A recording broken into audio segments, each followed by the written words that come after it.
Yo, what is going on, everybody? It's your boy Gripper back here with another video for you guys today. And in this video, I'm going to be talking about why these changes to retail sports cards are taking a turn for the worst. I will let you know everything I know and where I predict these changes are going to happen and how this will affect the way you and I both look at retail sports cards going forward in the not so distant future. So thank you guys so much for joining me on this video today. Can we get 100 likes minimum on this video? I'm asking for a minimum of 100 likes. I know more than 100 of you are going to watch, so hopefully we can get 100 likes minimum on this video. That's the best way you can support me on this channel. Speaking of supporting me on the channel, I am doing a giveaway. I'm going to be giving away hobby packs of 2023 Topps Series 1. All you got to do to enter is be publicly subscribed, like this video, turn on post notifications for all the content here on the channel, and let me know in the comment section what you're most looking forward to in the MLB season in 2023. I will pick a winner once I hit 6,000 subscribers. We're only like 40 away from 5,000, so that would be awesome if we can get that goal of 5,000 by the end of the week. That would be awesome. I don't know how long it's going to take to get from 5 to 6,000, but we're just going to try to do it as quickly as possible, so that way I can get you the hobby packs of Series 1 as soon as possible, because quite frankly, we're only like 2.5 weeks out of Series 1 now, and it's going to be here pretty quickly. Like, I could imagine, like, next week, like, no joke, next week, we could be discussing a checklist here on the channel and everything like that. So it's going to be pretty quick here. It's relatively quick, so about 3.5 weeks or so, and we will have Series 1 in our hands. And one last thing before we get into it, if any of you guys are eBay sellers, I want to do this new concept here on the channel, and I don't know if it's going to stick, but we're going to test it out and see if it works. I want to do mystery box reviews. So if you're an eBay seller, let me know. DM me on Instagram, and I'll let you know where to send a mystery box. And you could send it my way, and we will review it for someone maybe who's a smaller eBay seller who maybe doesn't get a lot of clicks on the buying profiles and things like that. You don't have to send anything if you don't want to, but if you're considering so, DM me on Instagram and we can get that sorted out, because I want to do a sort of new series on the channel. I don't know how we're going to go about it. I don't know if it's going to be called something with reviewing mystery boxes or sort of like a fan mail sort of thing. Someone reached out to me, is actually sending me a box of cards. I don't know what it is. It's some sort of mystery crate coming my way in the near future here. So if you want to do that, let me know, because we're going to be doing this all on video. I'm going to try to do some new content for the channel, because let's be honest here, ragging on top 7 days a week, although it's much deserved like 80% of the time, can get very old, and I understand that. So I want to bring some new styles and new ways to present the content here in 2022. And one of the new styles of content, I don't want to spoil just yet, but it's going to be something we're going to be doing to change the watch before you buys in the top 5 most valuables. Have a couple ideas. I got all the equipment ordered. Got to test it out and see if it works. And if it works, we're going to be rolling with it. And same thing with this mystery box eBay review. So if any of you are eBay sellers out there, let me know, and I'll give you honest reviews, because you guys know I'm the most honest person in the sports card community by far. It's not even close. So I'll let you know about that. So if you're interested, check that out. And to show this off, I bought this on eBay for like $5. Nick Gonzalez, first round pick in, I believe, 2020 or 2019, somewhere around there.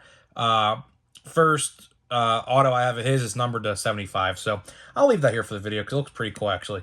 So I'm sorry for the long intro. It really wasn't an intro. Half of it was, and the other half was just me talking. So now let's get into the main focus of today's video. Retail sports cards are taking a turn for the worst. Now, I don't know how I'm going to title this video. This bad change could ruin retail, although I just literally made a video called that. But we're going to talk about more of the same that we've been talking about the last two videos on the channel. And, a lot of people think, this isn't going to be a big deal. I don't know why people think that. This change, and these changes are pretty significant. They really are. I mean, if you look at it in the whole grand scheme of things, these changes that they are making to retail sports cards are very, very significant. And, who's to say they don't make more changes down the line a couple months from now? So, what we're going to be talking about today, obviously, is the price increases of retail sports cards. And a lot of people, this will change their minds about retail sports cards. A lot of people, there's always been a debate for a long time now of retail sports cards versus hobby boxes, comparing and contrasting the differences and similarities to what gets you the better deal for the dollar. And for the longest time, it was retail. Although you don't get guaranteed hits, if you're just looking at getting a certain amount of cards, like for example, if you were to buy $100 worth of retail, now, and this is 2020, mind you, 2023, this is not how it works. In 2020, or 2021, or 2022 for Series 1, if you were to buy $100 worth of retail, you'd be getting a lot more cards. You'd be getting a lot more cards compared to a hobby box. But that hobby box would grant you a silver pack, which is pretty valuable, and a guaranteed, pretty much 95% of the time, relic and sometimes an autograph, right? But the tides have turned. The tides have turned, and, a lot of people, like I said, don't think this is a big deal. I think this is a big deal. And I'm going to provide you an example of what another company is doing that made the news very recently, last week, that could be a principle for how Fanatics or Topps or whoever prices these things can look into this. So we'll start with that. Last week, if you guys are Marvel Legends collectors, you know that Hasbro, the ones who make Marvel Legends, revealed the Gamerverse action figure. It's the video game Spider-Man for the new Spider-Man 2 on the PlayStation 5. That game comes out in September or October, right? So it's a normal figure. Normal figures for Hasbro are $25.99, okay? This figure in particular, for whatever reason, is priced at $35. There is nothing special about it. It's a same Spider-Man that we've seen a million different times, except reskinned to fit the video game suit that he wears in the video game, right? A lot of people have made videos boycotting Hasbro for this decision, because $35 for an action figure that looks nothing different than any other Spider-Man they've made. There's nothing extra that comes with it. There's no new articulation with the figure. It's just the same Spider-Man that they've used continuously, except it looks a little different to fit the suit of the video game. And now, Hasbro, right, is considering lowering the price of that figure because a lot of people, including myself, I did not pre-order it yet, have boycotted the price of $35.99 compared to a $25.99 figure, right? And guess what? I hope Topps does the same. If these retail sports cards are going to be $30 a blaster box, and nothing in it is new, as in there's no new packs, no new amount of cards, no new commemorative relics, anything of the sort. If there's nothing new and they're pricing it $30 plus a box, what is the actual point of buying retail sports cards? I'll tell you what, a lot of people are in the same boat that I'm thinking in, right? We're all thinking there's no literal point. The only way, and I've said this, the only point, if you were to buy retail, the only way I would accept buying retail is if I wanted to buy one box of something without buying any of the hobby version of it and calling it a day. For example, opening day is a perfect example. Topps 2023 Topps opening day. which hobby boxes should be literally $40 now, but blaster boxes are going to cost you about $27, $28, right? Hobby boxes of that stuff right now, as it looks, are going to cost you about, last year I paid $45, I think, for mine. It's going to cost you about probably $40 for a hobby box of opening day. Now, of course, this is a very farce example because opening day is a very childish, geared towards children release. It's not one to fly off the shelves, but I'm just trying to make a good presentation here of a blaster box being almost priced as a hobby box. That's the best example I could probably give you because hobby boxes of that stuff are fairly cheap. I bought mine, I think, for like $45 or $47 or something last year at my local card store. So, that's a good example. It's the best examples you can get. The whole thing with the opening day is they're two blaster boxes. A hobby box is literally just two blaster boxes thrown into like a retail box format and calling it a hobby box. It's not really a hobby box, but they call it one, right?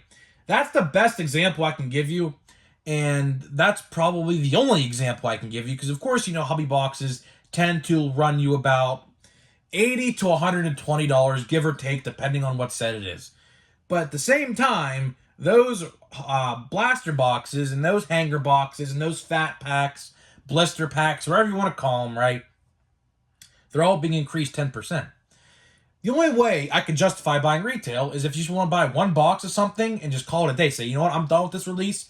I'll just buy the singles I don't get in my box on eBay, no matter what they are. Of course, you have to be reasonable with your money. Of course, you don't want to buy a single that's way overpriced and call it a day. All right, that's the only way I could see people buying retail. I could promise you, if people stand up to this, like how people are standing up to Hasbro, milking Spider-Man action figures, which I'm the biggest Spider-Man fan you'll ever know. If you want to know something cool about me, Spider-Man is my favorite superhero. I have literally almost every Spider-Man thing they could make, whether it's a Funko Pop, trading cards. I have Spider-Man trading cards, a bunch of them.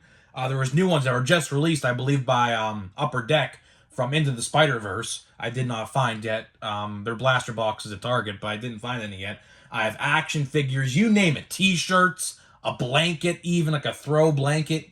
Everything Spider-Man related.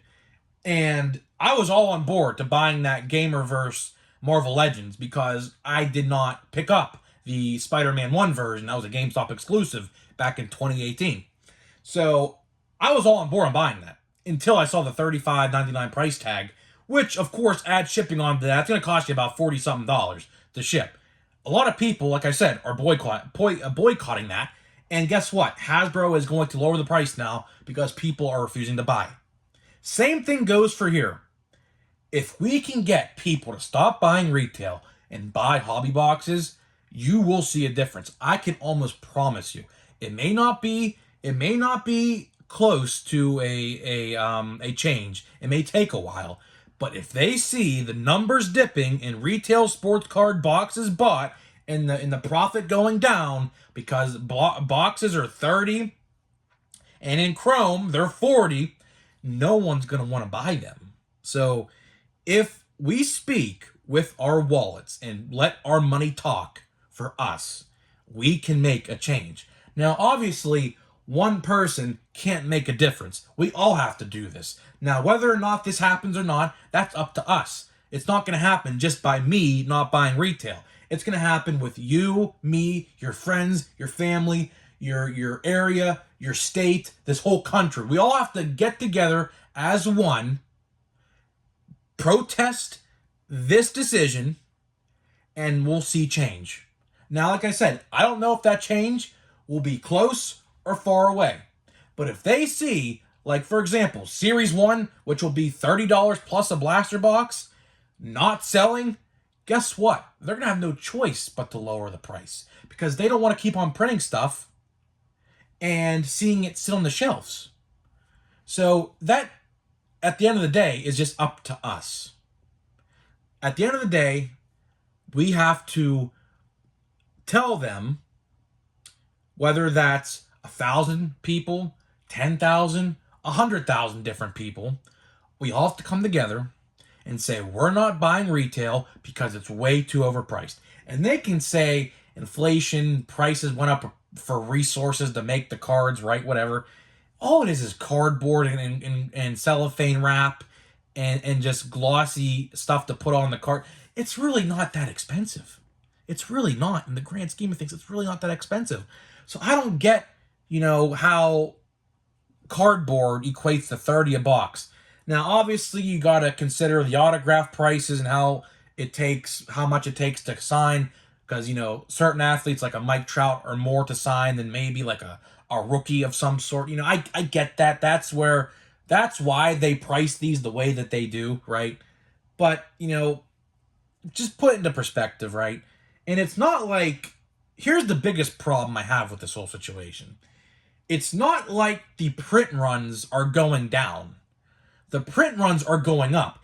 If they wanted to price these more at the same time lowering print runs to make up for the lack of print run they're going to print, I could see why they're doing this. But it's not like they're not printing less of this. They're printing more. I can't wait to see the Series 1 print run because someone's going to figure that out as soon as I believe in order to figure that out, you would have to have all the configurations to calculate it all.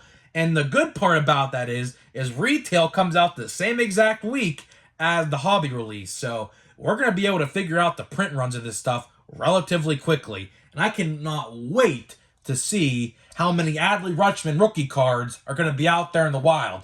I'm going to guess at least 1 million. I would be shocked if it's no less than 1 million. If I had to guess, it's going to be somewhere between 1.1 and 1.2 million. Somewhere in there, give or take, I don't know. But they're going to print this stuff to the moon. They do it all the time now, every release. And that's why it sits on the shelves, at least in my area. They can't get rid of it. Like Archives Baseball, for example, this release right here, they can't get rid of it in my area. They can't. Another release they can't get rid of, Optic Baseball. Although Optic looked pretty good in the hobby format this year, I must say. I wanted to buy a box, but I didn't. Another release they can't get rid of in my area is Heritage High Number, which I heard is pretty good as well. Another release they can't get rid of, Stadium Club. Stadium Club has been sitting on the shelf for at least 6-7 weeks now. It hasn't moved since the release. So I could see if they were like slowly lowering the print runs, increasing the price to make up for the lack of print. But they're not. They're doing the exact opposite of that. They are increasing the print run and increasing the price. So, at the end of the day, this change can take retail sports cards a turn for the worst. Do I see people not buying retail no more? Oh, absolutely. Because like I said, just go to your hobby store and buy a $100 hobby box and get a guaranteed hit. It's a very simple concept. It really is. It's a very, very simple concept to understand. I don't get why people are trying to defend this. I had people in the comment section of one of these videos I made trying to defend the price increase. I was like, are you crazy, bro? I was like, there's no way you're defending this. Just go buy a hobby box. And they're like, oh, how about if hobby boxes are going to go up in price? Well, guess what? Hobby boxes right now of Series 1 are $89 on Steel City. That's $10, $15 less than they were last year. My local card store is going to be selling hobby boxes for Series 1. He told me. I saw him on Saturday, this past Saturday. $75. That is $25 less than a Series 1, a Series 2, an update from 2022. He sold his boxes from at $99.99, $100 last year. Now he's selling his boxes $74.99. So you tell me why you would buy retail.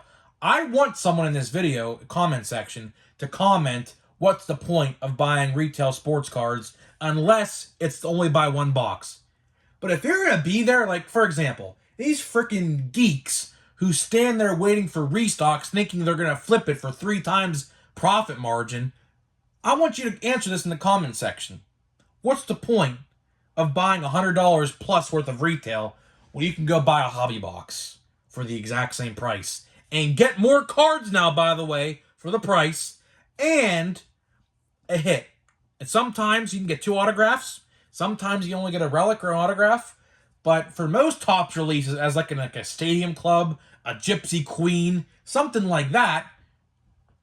Like, why would you buy a retail when you can go get 2 autographs for the same price? That's what I don't understand. Same thing, Donruss Baseball. Donruss Baseball blaster boxes. Guess what? Donruss Baseball hobby boxes are about $85-ish. That's how much I got mine for last year. You get 3 hits, most likely 2 autographs and 1 relic per box. Why would I buy $85 in retail? You tell me. You tell me. I'm very interested to hear what you guys have to think. Because guess what? I just can't defend that. I don't know who can defend that. Who sits there and says, oh yeah, I'm going to go spend so-and-so in retail and not buy hobby. The only way you would defend that is if you don't have an LCS or your LCS is overpriced out the wazoo. But then you can just buy them online. And most hobby sites give you free shipping over a certain amount of money, which is typically about $75 or $80. So, you know, that's it is what it is.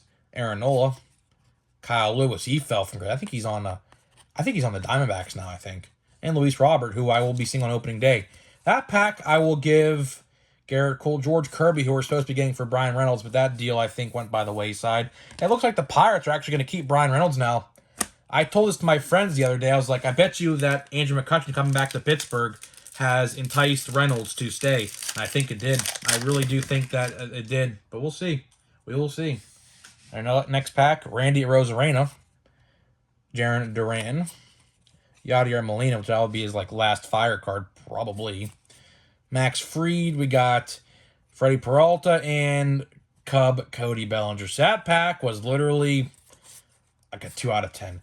I'll give it a 2 out of 10 for these two right here. But other than that, these packs, I think our luck has ran out with Topps Fire in this box. As you guys know, we did pull that O'Neal Cruz a couple videos ago. So guys, let me know what you think about this potential change, taking retail sports cards a turn for the worst. I'd really like to hear what you guys have to think about this. And I'll see you guys in the next video.